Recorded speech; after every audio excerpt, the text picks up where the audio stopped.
development by David. Welcome to the show. Thanks for coming on, man. Thanks for having me. How many of our experiences are shaped by the people we meet in the world, different jobs we do, compared to how much are we just born with? I like to preface this with, this is from my own lived experience. Coming from someone that grew up in a council estate with meagre provisions, no access to food or role models, I began to believe that we have two engines in life. And the first one is fueled by Maslow's hierarchy of needs. So when I grew up in Scotland, in a small town, in a council estate, all I cared about was where the next meal's coming from, how might I get clean clothes for the next semester at school, how might I advance my social mobility. And I was willing to do whatever it took to get that, because I saw my parents suffer in the hands of the cards that they were given by life, and they never checked to see if there was an ace in the pack, because they were really kind of pre-cautioned with mental health conditions, both of which you could place the word financial in front of. Financial anxiety, financial depression. So I chose a corporate career that gave me the Maslow hierarchy of needs. And then I got to tap into my second engine of life, which is ran solely on intrinsic fuel. Your purpose, your legacy, your impact, what you solely enjoy. And I think for young people, they maybe solve that first problem of Maslow's hierarchy of needs first. They whip around their identity with desire of sustenance and provision of things that they never had before. However, that might create desire dysmorphia. I think desire dysmorphia happens when you start using your intrinsic motivators, because you start to look online to see other people have things that you do not in places where you can't be, with people that you do not know. And you start to understand that you need to choose what you want to want. And that's a very difficult thing to do as a young person. And my biggest piece of advice on that is be prepared to fail. Experience as much as possible. By finding out what you don't like or what you don't want, that is a data set that moves you towards your next move. And that next move is understanding what your desires really are and what you want to want.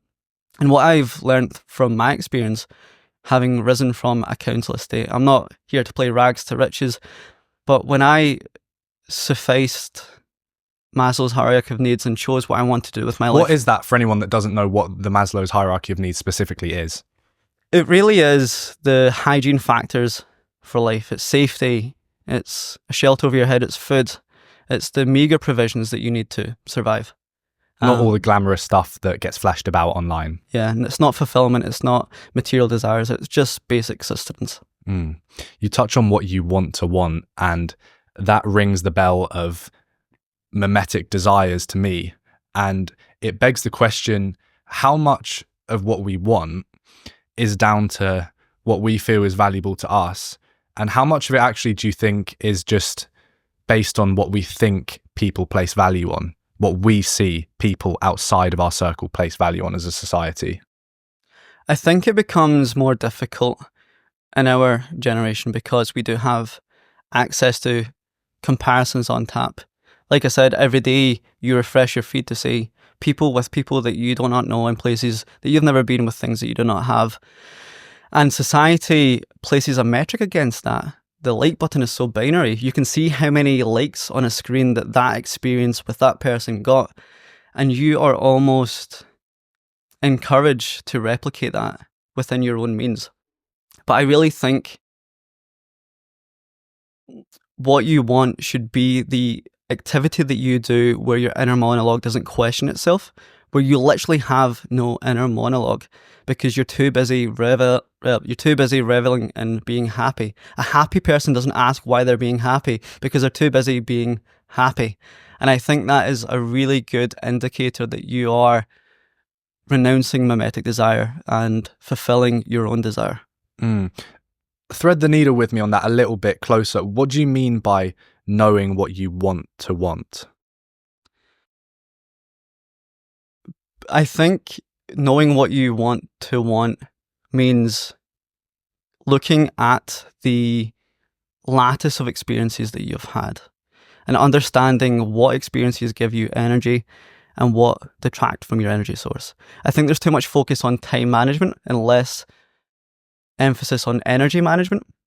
People think that they need to have more hours in the day to have a more fulfilled life, and I don't think that's the case. I think they need to audit the experiences where they leave feeling with more energy and renounce the activities where they feel that they're not having any energy, or they are perhaps reducing their energy in their life. So I think personally, what you want to want is a very important question. I think it deciphers not only your day-to-day habits, but your entire identity. For me, what I want to want is to do this every single day. And I try and cull everything out of my life that doesn't contribute to that, besides meaningful relationships and friendships. Do you think that you can be overworked ever, or do you think you can just be underrested? Oh, that's a good question. I think we might have framed burnout incorrectly. And that's very taboo, saying that. I think we've confused burnout at times with churnout. And I think churnout is the experience of thrashing on the metaphorical pressure gauge at a low level for far too long. I think it's a sequence of monotonous, repetitive tasks.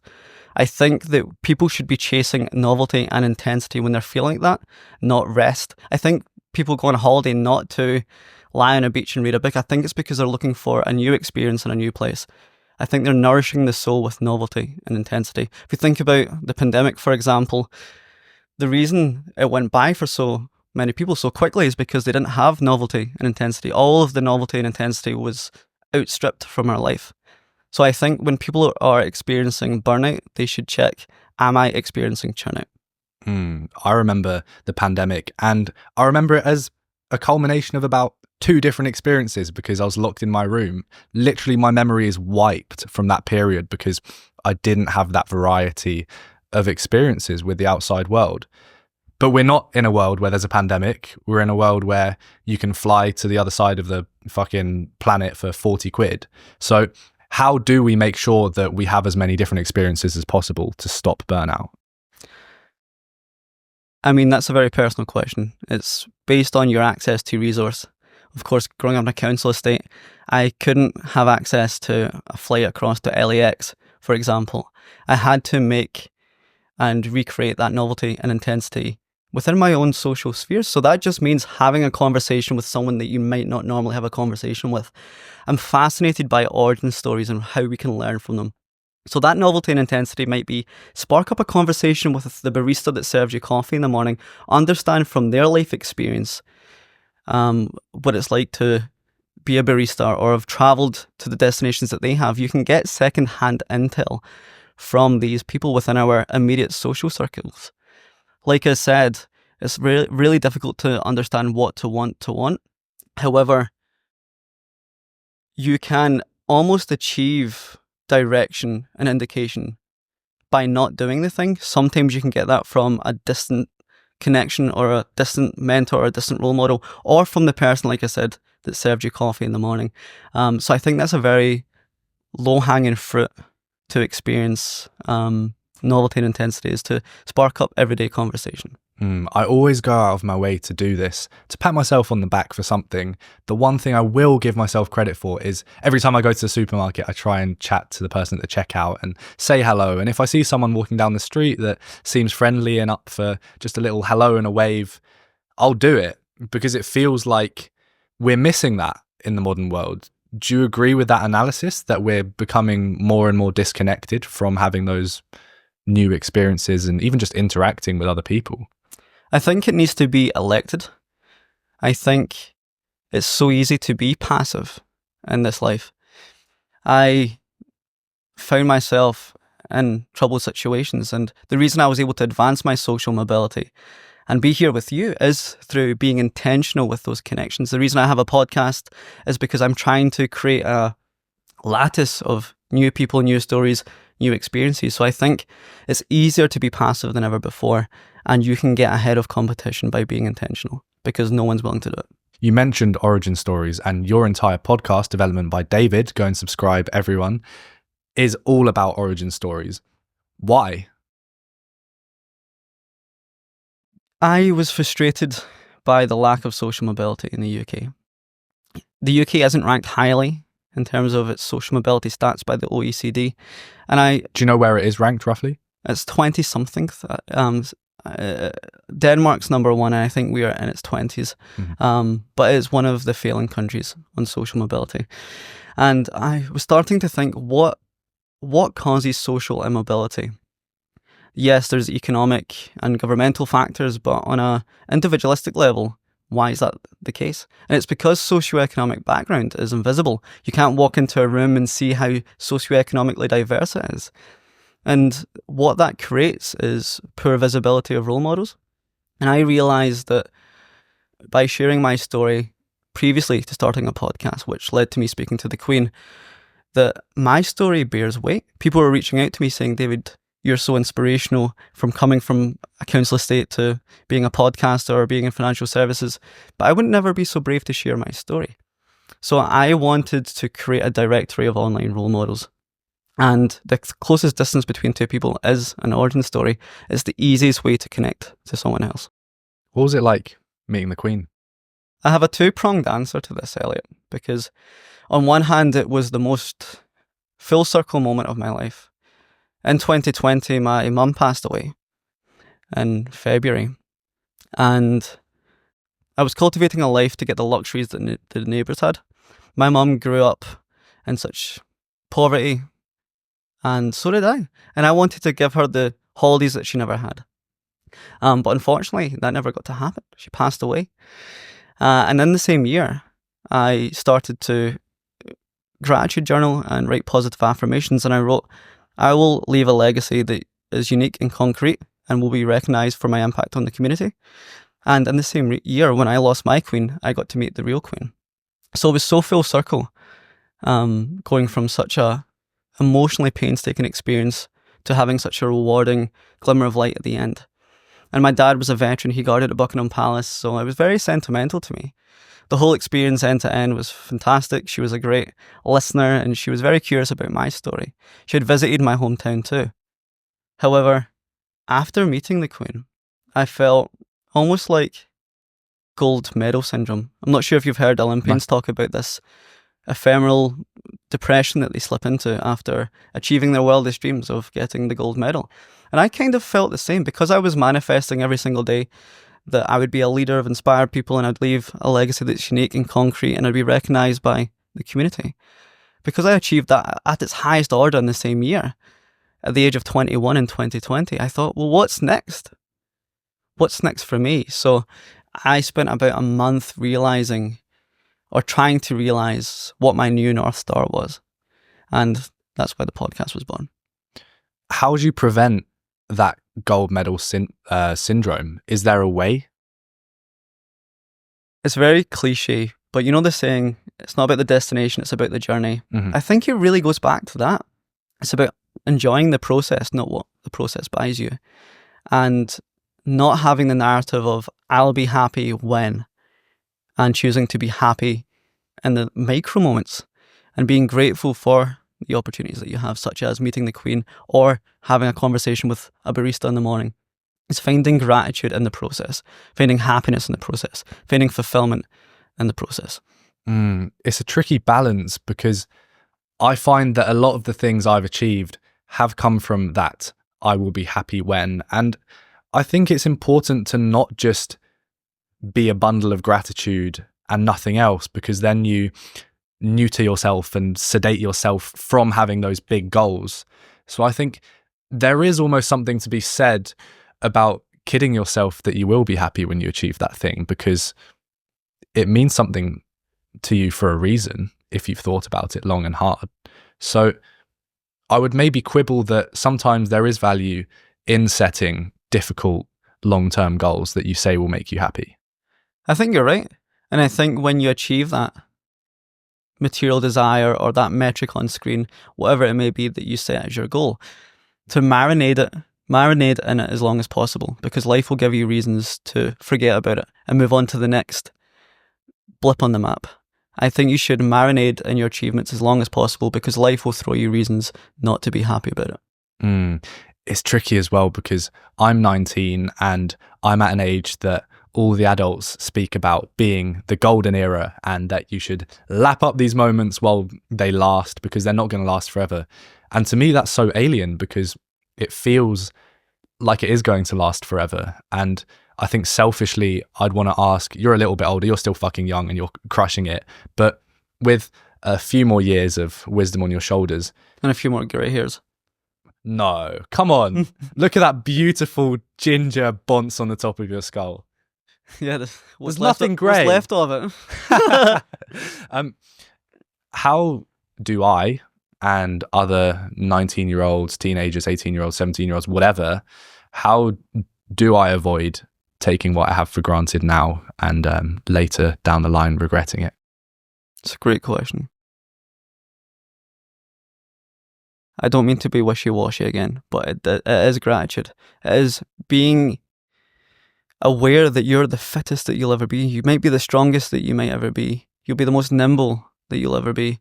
And just taking stock of that, and maybe like creating a bucket list of anaerobic activity that you would do if you, maybe it's personifying yourself as the 80-year-old in the rocking chair. I think we should be optimizing for rocking chair moments, because there's going to be a day, Elliot, where you and I are sat in a rocking chair and all we are going to be are our memories. We're either going to be ruminating on them, or we're going to be sharing them with maybe a grandson or a granddaughter, and we're going to be reveling in the fact that we're sat here doing this podcast, or you are benching 100 kilograms, or I'm running a half marathon. They are going to be the days that we keep ourselves companies with. And I think if you can take yourself out of body and think about what will 80-year-old Elliot want to remember, or what will 80-year-old David want to remember when he sat in his rocking chair, I think that will give us a newfound level of gratitude of our current existence, and maybe give us a pathfinder to choose what's next. What's the self-improvement mode of loneliness? It's also synonymous with the social mobility mode of loneliness. And it's a concept I've been thinking about recently. I've heard Alex Hormozy talk about the lonely chapter, and it's very similar to that. It's whereby you start to improve your life and you don't really resonate with the tastes and traits and experiences of your old tribe. For me, that's my working class community in remote Scotland. But you haven't found that new tribe yet. You haven't swam across the moat to the high castle. You've left the commoners, and by commoners I don't mean poor, I mean the common people, because you have decided that you're going to be exceptional. However, you haven't found that new place to be, and you're swimming in this moat of loneliness, not sure what direction you're going to swim in, but you must pick a direction and you must swim or else you will sink. And that moat is a beautiful place. It's exactly where you're meant to be, especially in your mid-20s. Because it's a moat of self-discovery. Because this new tribe don't know you exist yet, and your old tribe have forgotten about you, you can almost paint yourself like a chameleon as many times as possible until you find your true identity. And once you have it, then you swim as fast as you can to that high castle, to those new people that are interlinked to those new identities and characteristics that you have. And I want to encourage people that are in their early 20s or 19 years old that it's exactly where they're meant to be.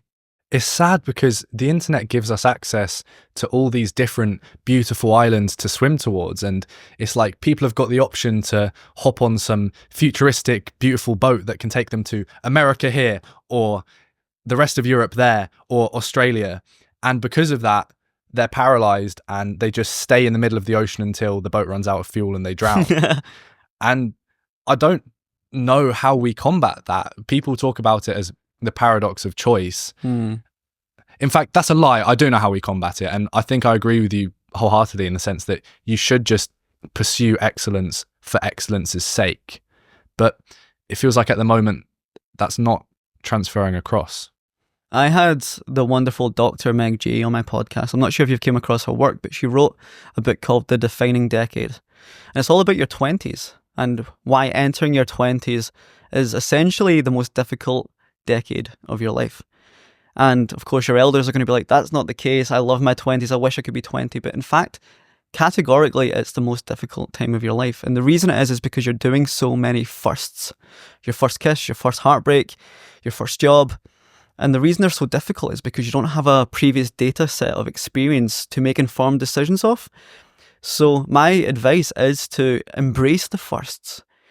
Go to that foreign country, take that internship, ask that girl out on a date. It might not be the right decision, but what it will do is give you enough data to make a reliable estimate of where you should go next. And I think people should embrace that loneliness and use it as a encouragement to pick a destination and swim at it and get knocked back at the borders, not to go political and immigration, but get knocked back from the borders and then swim to a new foreign land and find settlement there. And of course, we're speaking in analogies. That could be a hobby, that could be a career, that could be a romantic relationship, that could be a location. But yes, your 20s are so difficult. And I think the best thing that you can do is fail fast and never big. Gather that information and then make an informed decision in your 30s. You quite rightly pulled me up on the fact that you have to be in a certain position to be able to take advantage of that £40 flight across the world. How do you see the internet and AI democratizing social mobility? It has the ability to both enhance it or destroy it. I am an optimist, so I'd like to think it's the initial. The World Wide Web gave the poor kid access to a library in every country, in every continent. AI has the ability to be in your pocket on-demand mentor or coach in every language, in real time, all of the time. However, I am very scared that AI might create what's called a deficit discourse. What's that? It's essentially the eradication of thought patterns and intellect from bespoke communities or organic communities or individualistic communities. So what a deficit discourse might do in this case is that AI gives you very politically correct, well-articulated answers. So, for example, someone from Glasgow like me might put a bunch of culturally correct but subjectively or objectively incorrect information into AI. It spits back a very robotic response, and that creates a feedback loop that whatever I said was culturally wrong or intellectually wrong, and it disempowers me from ever using that language or that slang or that cultural intelligence ever again. But in fact, there's so much intelligence in our geographic disparities, and I'm scared AI might eradicate that. Also, AI has become pay to play. If you have more resource, you have more money, you have more features. So we have solved for laptop poverty in the UK, but we might be creating AI poverty where people that can have more credits, more money to spend on AI, get better solutions and better life outcomes. People always make the argument, and I was on a Battle of Ideas panel last year speaking about the impacts of social media, and teachers make this argument that, you know, the internet is great if you've got access to it, but that further increases the disparity between people that don't have access to the internet and the people that do, because some people have this fucking Library of Alexandria and others don't in their pocket. But I don't agree with that. Like, I think the statistics are clear that 96% of people in the UK and growing, 96.5, have access to the internet in some form. So I would very much be skeptical of anyone that doesn't encourage evolution in terms of our technology and push it forwards. I think that always you have to push forwards and try and level the playing field as much as you can along the way. I think that's a great statistic to showcase how far we've come. The Social Mobility Foundation released a report on laptop poverty, not internet poverty, but laptop poverty. And the stats are great. Kids have access to digital devices, and all they need now is role models teaching them how they can use it. Yes, it's great that they might have the internet. It is great that they might have a laptop. But our parents are our first teachers. So if they aren't upskilled on digital skills, digital literacy, how can we expect their kids to be skilled on how to use the internet both safely and competitively? What is the biggest thing we could do, maybe low-hanging fruit, to collect culturally to improve social mobility? It's perhaps not demonizing the working class as the lesser class. The definition of social mobility is the movement of people between social strata or social class, usually empowered by education or employment. But that movement of people between social class infers that there's a lesser class. yes, I must admit, being more socioeconomically advanced is better than being less socioeconomically advanced, but I'm not talking about socioeconomics, I'm talking about culture and identity and community. And there's so much intelligence and richness and enjoyment in working class communities, from music to sport. And I think we should be propelling a narrative that celebrates the working class, opposed to creating social mobility like puberty, like you grow out of it. It feels like the attitude towards social mobility is just worlds apart when you compare America to the UK. And that's why I love America so much, because it is that land of the free, you can do it, go and get it mentality. I was really lucky to do a talk at Gymshark a few weeks ago. And one thing I loved about the facilities is that on every corner, on every spare piece of wall, there's a maxim or a slogan. And they're also encouraging. Like there's one that's we hold ambitions that we have no right to hold, or something like that, or ambitions that we have no right to hold. Imagine we had those same maxims postered around the council estate. Imagine how encouraging that would be to disadvantaged young people. How can we, both you and I and everyone listening to this, encourage people like us or different to us to excel and not to be ashamed of their working class upbringing, and again to use it as their competitive advantage? Something I've noticed from, and I'll put my hands up, growing up in a lovely area in Brighton with people that are affluent and have every material thing that they want. The thing I've noticed with having that is that people then start to outsource their agency to something else like depression or anxiety, and actually having everything you need materially almost paralyzes you more than being in that lower socioeconomic class, because from there you're looking up at everything you want. Whereas when you're in the middle class, you're sort of sedated by these pleasures that you have around you. Like, why do I need more, really? Why do I need to do anything? I'm scared in case I'm having survivorship bias here. I don't want to come on here and say my poverty was my privilege, and because I was impoverished, that's why I am here today. But there's a quote that I love, and it's, when a young mind is animated by scenes that engage the heart, traits that would otherwise lay dormant wake into life and form the character of the superhero. And my upbringing is entirely why I'm here sat with you, why I've got a podcast, why I met the Queen, why I've got the awards. And I wouldn't ever erase any of that. I realise it is a privilege. However, I need to be very cognizant that for the one of me, there's 99 other people that didn't make it. And now it's my moral responsibility to share my story and some of the insights that come along with it to help them. However, I don't want to demonise those kids that did have better upbringings than me. Gosh, if I could go back in time and erase all the traits and experiences I've had from being so eager to succeed, just to have financial stability and have more Christmas presents, I probably would go back, because some of those times were very difficult.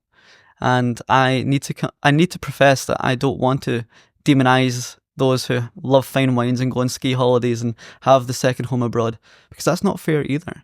You wouldn't do that across any other diversity characteristic. You wouldn't demonise other groups like that. So I can't demonise those who aren't working class, who are middle and upper class. So look, I'm glad that you had a better upbringing than me. I hope my kids have a better upbringing than me, and that's the goal. So would you put that lower socioeconomic background that you were born into to be the reason why you're doing everything you're doing today? Is that sort of the main drive for you? It was the driver that drove that first engine that I spoke about, the Maslow's hierarchy of needs. I was offered a really great career at a very young age that gave me everything that I needed at that moment in time. And my mum passing away, it gave me that second engine. I couldn't provide her with the luxuries that I wanted to. I couldn't take her to that New York trip that I wanted to when she turned 60, because that never happened. So I had to turn inwards to those intrinsic motivations, and that was more legacy driven and more fulfillment driven, which drove me towards starting the podcast. So yes, my working class upbringing gave me a very secure career, and that career led me on to starting the podcast. I just can't imagine losing my mum at such a young age and having no access to the motivations of what you want to do for her. And I can imagine that must have been a big speed bump in your life. Not only are you dealing with all this grief of losing someone you love, but how do you get over that loss of meaning and purpose? Yeah, I always say 2 things died that day, both my North Star and my mother. And of course, my mother was the most difficult one. It was very difficult. I have no golden manual for grief. It's so individualistic. I think about her every single day. And everyone I speak to who's lost a parent says the exact same. The grief doesn't get any smaller, you just feel it less frequently. But there's moments that come up that remind you of her. Like, she would love to see me be here with you, Elliot.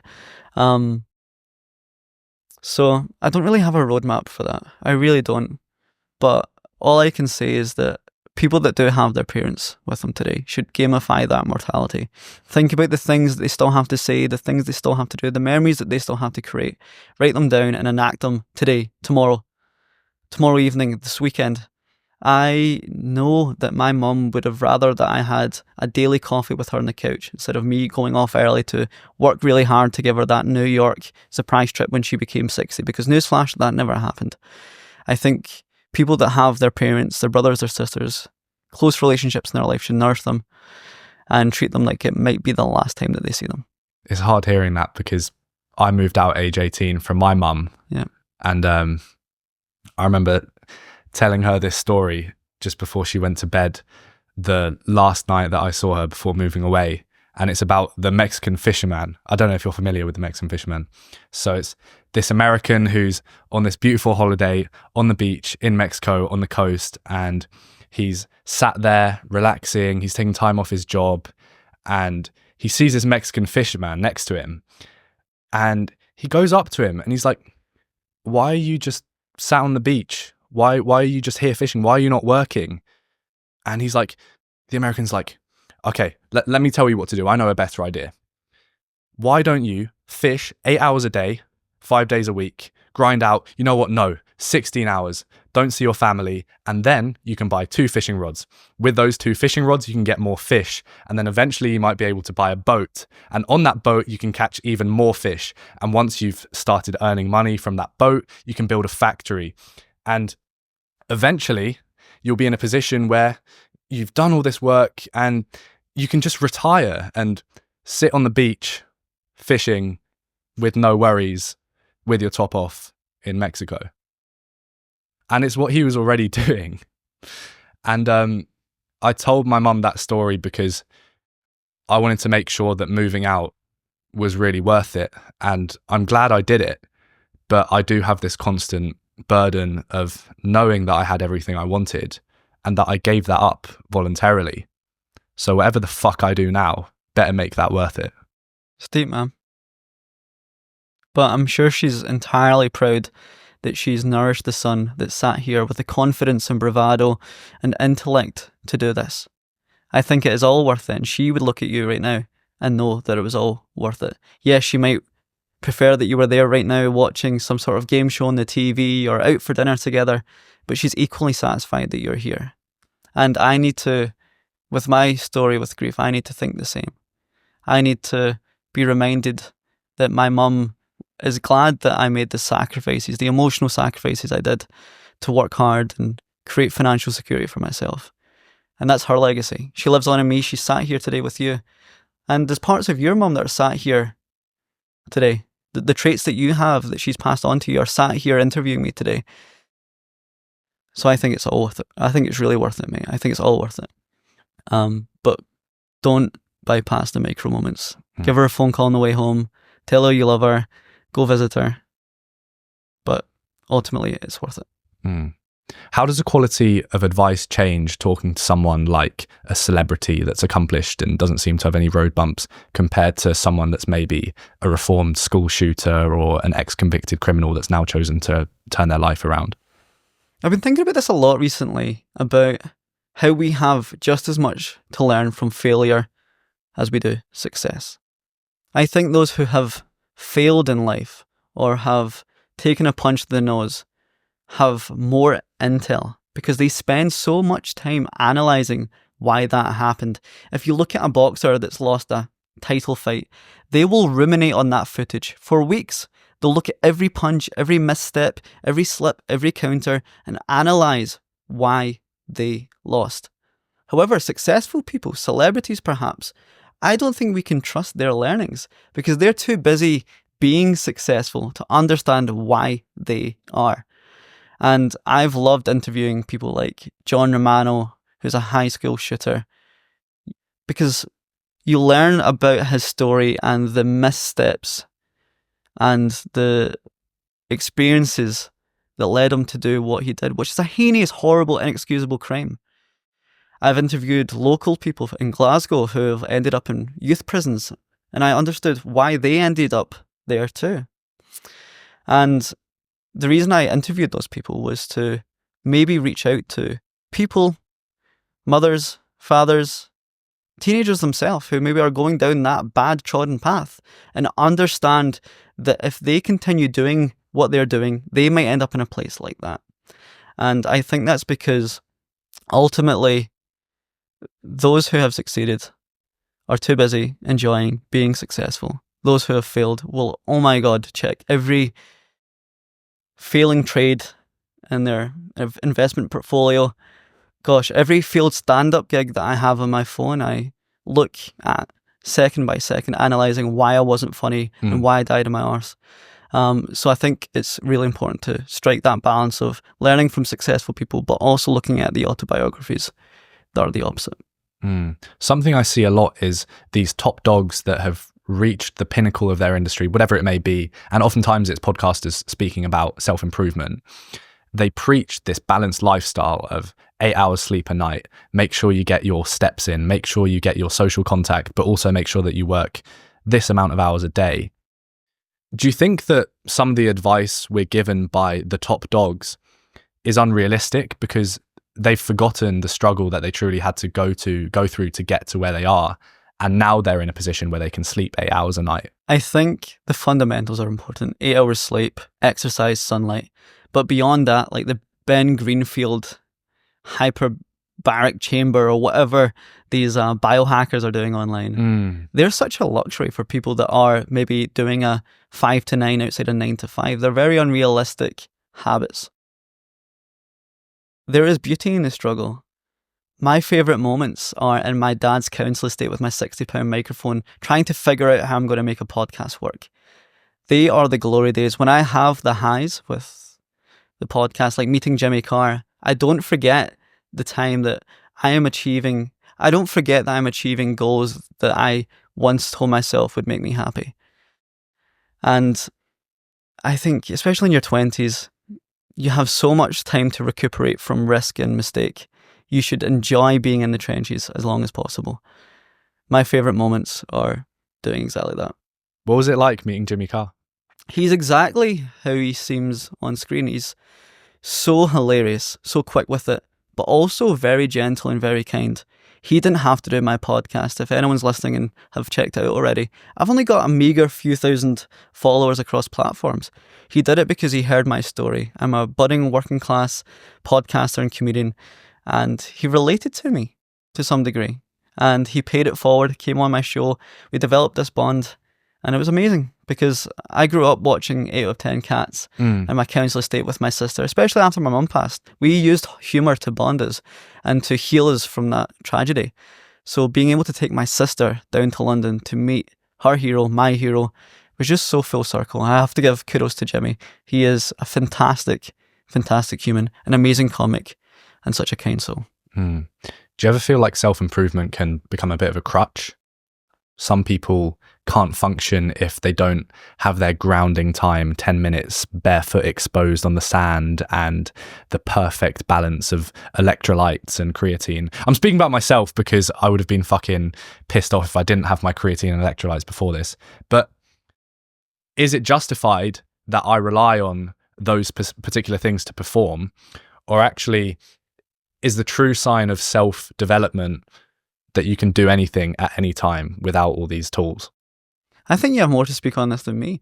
I get up, take a piss, get to work. Or I get up, take a piss, go to the gym, get to work. And that's really it.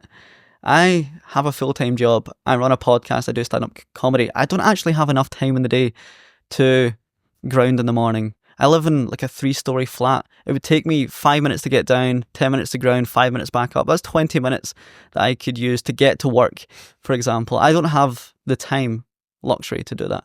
But I feel like you have a very strong opinion on this. Not a strong opinion. I just think it's dangerous to fall too far into all these ritualistic behaviors. It's like, I used to play cricket, right, to a pretty high level. And in cricket, it's very superstitious. Like people, before they go out to bat, will put on their left pad first, then their right pad, strap it up, and take exactly 3 seconds to do so. And there's all these things that maybe they make you feel good and like you're in a habit. But if someone stripped those away from you and you weren't able to fulfill the desire to use those, what I see as crutches, not just habits, you're fucked. What are you going to do? And self-improvement preaches about people being able to live fulfilled lives and take on challenges. How the fuck are you going to take on a challenge if you've lost access to your sauna and your hot tub? I remember one of my dear friends is in the Royal Navy, and I asked him, "You're quite a tough lad. I mean, you're in the armed forces. You must do cold water dipping and cold showers all the time." He went, "Fuck no. Like, I'm in the military. If I can take a hot shower, I will." And it made me think, if some hard-nosed guy who's in the military enjoys a hot shower, maybe I should too. You know, I'm a keyboard warrior that does a podcast. I don't need a cold shower. But I wonder how many people perhaps misperform and then blame the habit stack that they didn't do on the misperformance, opposed to the fact that they just weren't good enough on the day.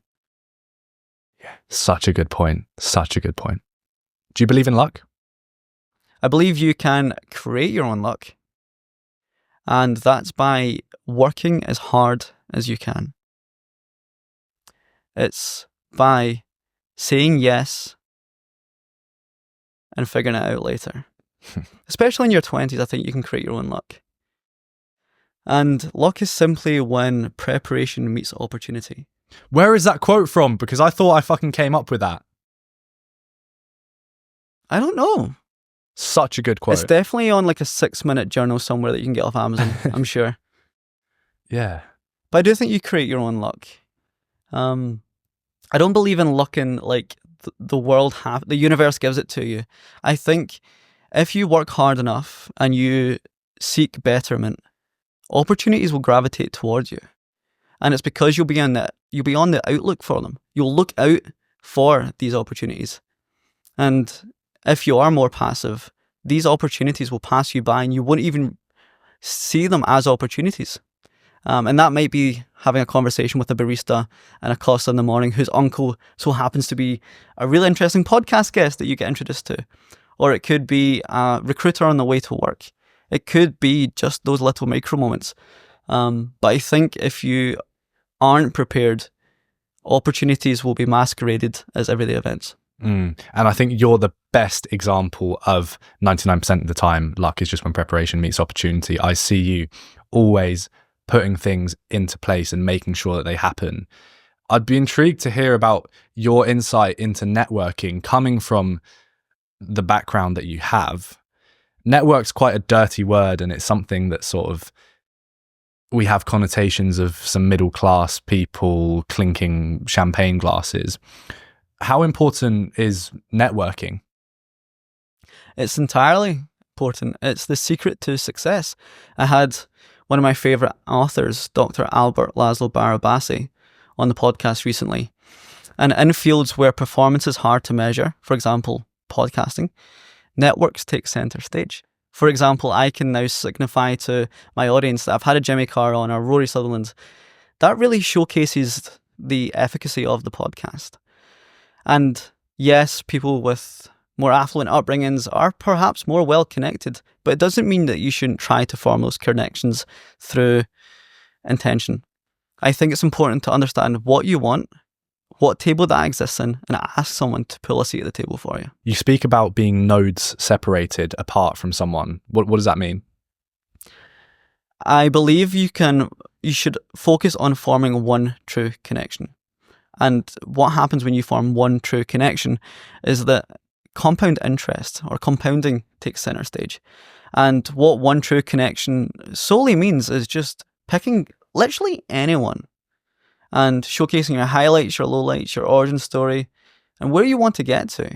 And either they will relate to that and they can help you on your journey, or they will introduce you to someone who will. And I think we overcomplicate networking. I think we have to have the most perfectly constructed cold email, but it's more simple than that. All networking is having a chat. You do this thing that I love, and I'm going to expose your secret methods of networking because I fucking love it. And that is that you add people into a group chat that you've connected, and you introduce them. You say, hello, this is David, blah, blah, blah. He wants this, he does this, whatever. And then you back out and just leave. So you've kind of given people that sense of it's the three of us and we have this mutual connection holding us together. But then you leave the chat and let them talk themselves. I love that. It's the difference between sex and porn.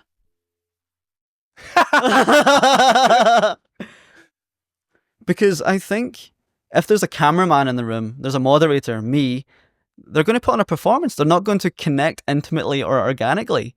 But by me backing out the room, they get to business. They have intimacy to some degree. No, they're not sending nudes or fucking each other, but they're forming an organic connection. So the reason I back out is so that they can create one true connection without me being there. I think it's so important. I don't want to try and steal someone's thunder by being in that chat. I don't even want to gossip or find out what they're speaking about. I want to be generous in my network. I don't do it to get something in reward. I'm not a voyeur. I'm not trying to watch you have sex or make conversation. You have done that a couple of times to me in the past, though. Just today. Right? From what I know. I did catch you today, but... That being said, though, I think it's just a generous thing to do. Like, your network is a gift. If you can open that up to people, I think it's good for humanity. Everyone wins. I think it's reminiscent of this Jordan Peterson one step towards heaven, one step towards hell on earth thing. Are you familiar with this concept? No, tell me. So he's been on this tour recently, focusing on these sort of Christian values, but not necessarily just Christianity, also just how to live a better life. And it's very debated whether he actually believes in God or not. But one of his rough definitions of what God is this overarching structure over all of humanity, which is so simple and is put down to this. Anything you do that is truthful and is putting in 100% of your effort takes you one step towards heaven on earth. And anything you do that is lying or not giving it your best is a step towards hell on earth. And I think that's great. I'm happy to take that as my God. It really is that simple. You don't need to complicate things. You just need to form genuine connections and give it your best and be truthful, and you'll get closer and closer to heaven on earth. I love it. Tell me a bit about your favorite moments on your podcast. How many episodes are you on now? 122. Wow. What's been, if you can speak about it, one of the low points for you, and what's been one of the high points? The low point at the moment is the pain of feeling invisible. And I think I'm starting to feel entitled with my podcast. Why hasn't it blown up yet? Why am I not doing this full time? Why am I not the next Modern Wisdom or Trigger or Diary of the CEO? And the truth of the matter is that I haven't got enough miles in the sky yet. When you speak to a pilot, you don't ask them how many years have you been flying. You ask them how many miles in the sky do you have. And I'm at a meager 122 episodes. Maybe when I'm at 400, 500, maybe when my productivity is higher, I will have those horizons that lie before me. So I think I have this weird entitlement about being invisible at the moment. But going back to one of your previous questions, being in the trenches where I am right now is where I'm meant to be, and I need to enjoy it a bit more. Some of the highlights are actually not the traditional ones, which might be meeting Jimmy Carr, for example, or interviewing Rory Sutherland, who's now a friend of mine. It's some of the micro moments. When I was younger, at the age of 11, Scotland's first billionaire and global philanthropist, Sir Tom Hunter, came to my school. And I thought, oh, it must be nice. It must be nice to be Scotland's richest man. And my ears turned off. And then he told me that he was from the same region of Scotland to me. And he was very much working class, and he started by selling trainers out the back of a van. And that inspired me that, yeah, I might not be Scotland's next billionaire, but my life can be better. It doesn't have to be this. It doesn't have to be David with holes in his jumper in a high school class that skips school because he can't afford the bus fare. It can be better than this. It doesn't need to be the best. It can be better. And a few years later, when I started the podcast, he came on. He recognised my work, and we had that intimate moment whereby I got to tell him that he improved my life. He was my first real role model. So that was great. And sharing local heroes. I interview people that are in the thick of it in local communities in Glasgow. For example, there's this guy called David Galbraith. I won't go over his story, but he turned his life around and now is a servant to a very deprived community. He's the owner of an MMA gym after being a pro fighter, and he literally looks for disadvantaged kids who are at the cusp of deprivation and negative outcomes, and he brings them into the gym and redirects them and creates a community. And when I had him on the podcast, we did a little intimate screening in the community with these people and their families, and there was tears everywhere. It made me realise how important it is for someone to share their story. Someone that should have been categorically embarrassed by being a violent youth, turn their life around and be bold enough to share it. It made me realise that sharing your story is a gift. And I think that was a high. And of course, there's every other bell and whistle. There's the Jimmy Carrs and Example and all these celebrities, but they mean nothing in comparison to that real life impact. Both Sir Tom Hunter having that on me, and me giving someone else a platform like David to have that impact too. What's it been like building your career up in a smaller, more community-based place like Glasgow compared to if you were building a podcast in London or LA? I don't know what it's like to build a podcast in London or LA, and I want to ask you what your experiences are so far. But doing it in such a small environment is fantastic. It's very celebratory, but only once you've kind of made it. At first, growing up in this small seaside town, I remember seeing someone fire me into a group chat before I released episode 1 saying, "Oh my God, who does David think he is? What a gimp," was the term they used. And a bunch of other boys hounded into the group chat slagging me, and it showcased tall poppy syndrome, which is the phenomenon whereby when a poppy grows too high, it's chopped down to size, and that happened to me.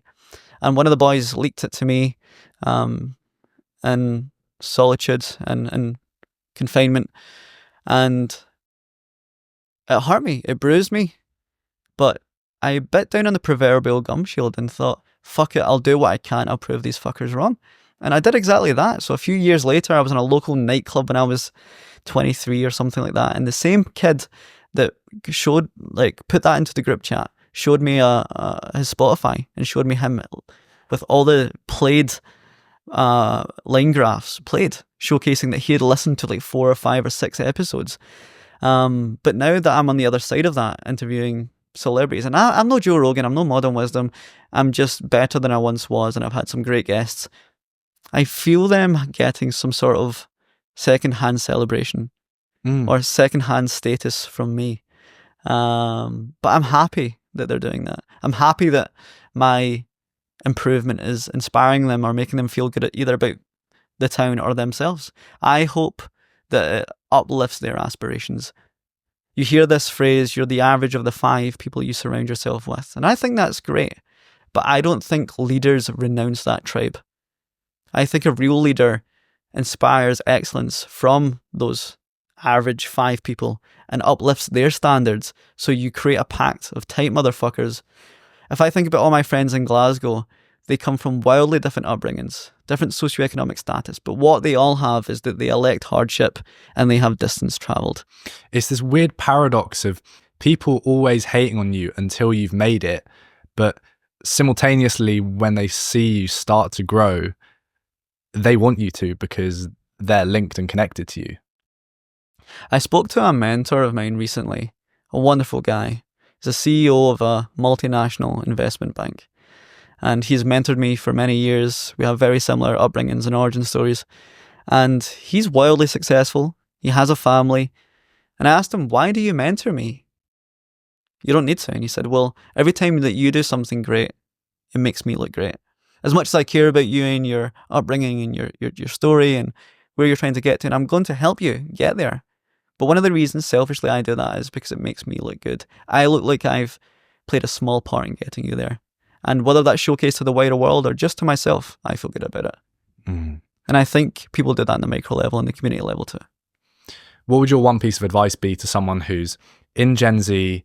They've been born into an unfortunate set of circumstances, both financially and family-wise. Things are looking pretty bleak. Where do they go from there? Embrace your story. Your story is this third form of intelligence that is never recognized on a CV, but it's your competitive advantage. If you look at a CV, it usually starts with skills which are uniquely identifiable domains such as bookkeeping or engineering, and your experience is a demonstration of that skill in multiple environments for multiple durations with different people.